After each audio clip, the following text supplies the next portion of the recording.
Now, supermarket shelves have been left empty across the UK, causing millions of consumers to scramble to find everyday items.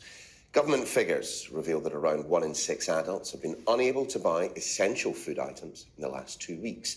Our next guest is calling on Britain's supermarket giants to work together in a bid to curb public panic and save Christmas. We're joined by the Chief Executive of the Cold Chain Federation, Shane Brennan. Shane, very good morning. Good morning. Shane, in your mind, unless action is taken, is there any doubt that come Christmas time we will be seeing some significant shortages? We will be seeing shortages. We've been seeing shortages for the past few months. But shortages means product not being on the shelf every single minute of every single day. It doesn't mean the product isn't coming through the supply chain. It's a supply chain that's struggling for capacity, but not for food. So I guess the key point there is that the customers need to be thinking about not over-worrying if they don't see it today on the shelf, because it will be there tomorrow or the day after. So the big idea is to get the big supermarkets to have some level of cooperation and coordination. I mean, how likely do you think that might be? I think it's very likely. I mean, we've seen supermarkets work together very effectively throughout the pandemic. The crucial thing there is, normally at Christmas time, it's a fight for market share. Who can come out on top? Who can get the most product sold during the crucial Christmas window?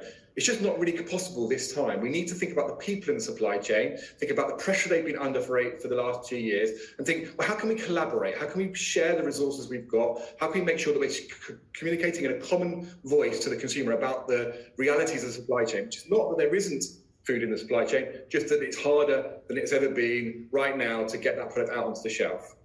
So Shane, let's be very specific about it. When you say that we want to see the big supermarket chains cooperating with each other, what form would that take?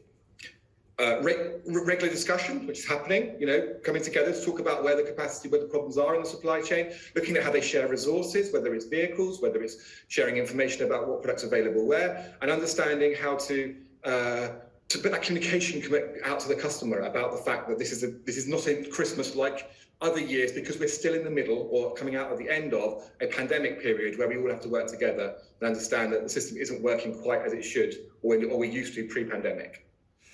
How concerned are you, Shane, moving forward, given the fact that no matter what the government has done to try, for example, to try and attract new drivers in or old drivers back from the European Union, there just seems to be this lag factor that remains in the supply chain system. I mean, how concerning is that for you, given your job title?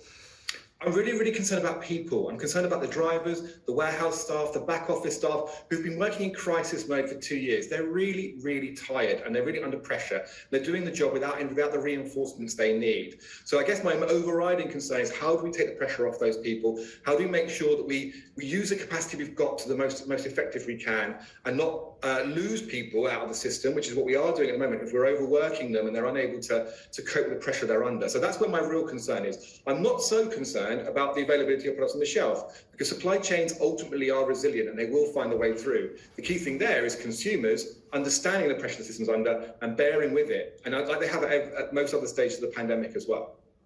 If you rewind a few years, you often used to find governments appointing czars when a particularly tricky topic cropped up. On this occasion, though, Sir Dave Lewis, of course, formerly boss at Tesco, has been brought in. I mean, what would you wish to see him achieving? I think he can play that role, in that coordination role. I think he's very well respected. He's clearly understands the supply chains and understands how to turn around issues like he did at Tesco. So I think he is potentially able to play that coordinating role. Of course, let's not forget, though, the Prime Minister was saying on Wednesday that there was no problem and that it was big business that was the problem in the supply chain, and now he's appointed the chief executive of the biggest business of the lot to come in and solve the problem. So I think there is a bit of a problem in terms of government's attitude to having a sort of sustainable and calm approach to solving this, resolving this problem and working with the industry to do so. Yeah, Shane, just on that topic, you'll of course have been following events in and around the Conservative Party conference, including the Prime Minister's speech, and the suggestion that he made, that you've just referenced there, that it is not the job of the government, of the Prime Minister, to sort out problems such as the supply chain. What do you make of that? I don't think it's solely the government's job to do that. I think the message of that is you're on your own. The message of that is industry, you've got to find solutions on your own. The government doesn't feel like it can solve these problems, doesn't seem to want to solve these problems in that way. So we have to try and look at these ways we can go. That's why I'm putting out that plea to supermarkets to collaborate, which is what they're going to do, and we're going to have to do, and make sure that we are thinking about how we can help ourselves to get through this window of time so that we can get into next year, hopefully on a better footing. Yeah, fingers crossed all round. Shane Brennan, Chief Executive of the Cold Chain Federation. Good to have you on this morning. Thanks for being here.